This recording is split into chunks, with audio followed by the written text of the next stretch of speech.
Talk a little bit about the significance of the overnight charges here, because we were expecting something to happen. How big are these names?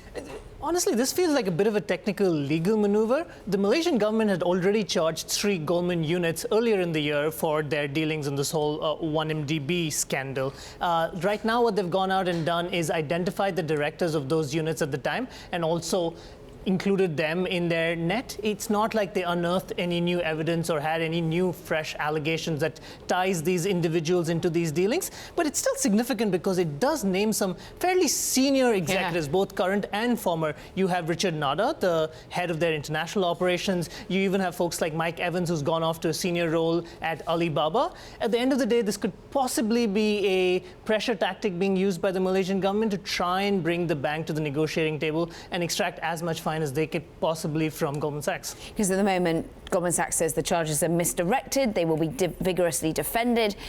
They've already offered them a certain chunk of change, haven't they? But Malaysia thought this was far too little. How much does Malaysia want? Well, there's some dispute on that. It's the Malaysian government that's gone out and said that Goldman's offered $1 billion, and that's not enough.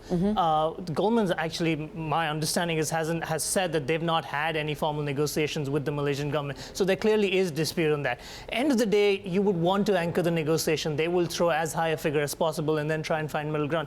That's how usually these talks end up. You don't really see bankers ending up in jail, but you will see a substantial amount being exchanged. Right, lots of negotiations. In the meantime, the rhetoric, of course, is very heated. We spoke with Anwar Ibrahim, who is the head of the ruling party in Malaysia, in February, and here's what he told us at the time. They were complicit to the crime. The effect being the whole image of the country, the confidence of investors, and now the state of the economy. They must bear responsibility. Anwar even said that there's no way that the top of Goldman Sachs was not aware of what was going on. Could there be a scenario? Do you think, are people talking about, say, the CEO or the higher ups being named in any kind of lawsuit?